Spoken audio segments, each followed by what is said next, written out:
विधानसभेला तुम्ही प्रचंड इच्छुक होता अनेक वेळा, मात्र तुम्हाला पक्षाने उमेदवारी नाकारली. मला असं वाटतं की पक्षाने मला काय नाही दिलं याच्यापेक्षा पक्षाने मला काय दिलं हे माझ्या दृष्टीने महत्त्वाचं आहे. पण असं असताना सुद्धा तुम्ही गिरीश बापटांचं त्या सेंटरला नाव दिलंय. मग कुठल्या पक्षाचा जरी एखादा कार्यकर्ता असेल तरी त्याला सुद्धा बापट आपले वाटायचे.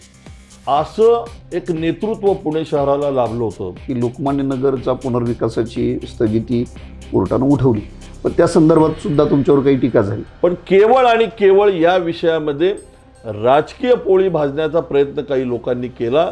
आंबेलवाड्यातला SRAचा जो विषय आहे त्याचं नेमकं नियोजन काय? कायमस्वरूपी पक्क्या घरांमध्ये नागरिकांना राहता यावं म्हणून प्रयत्न केले. मला सांगायला आनंद होतोय.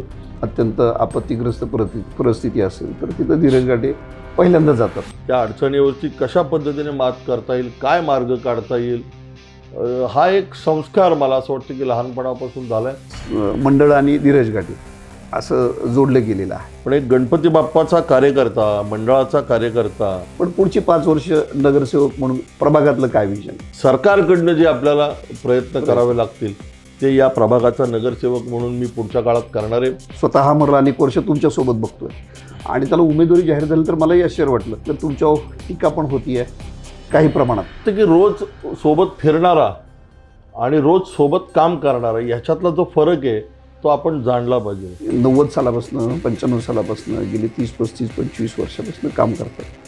त्यांना तिकीट नाकारलं गेलं. तुमचा बघण्याचा दृष्टिकोन काय, मला असं वाटतं की हे महत्त्वाचं आहे.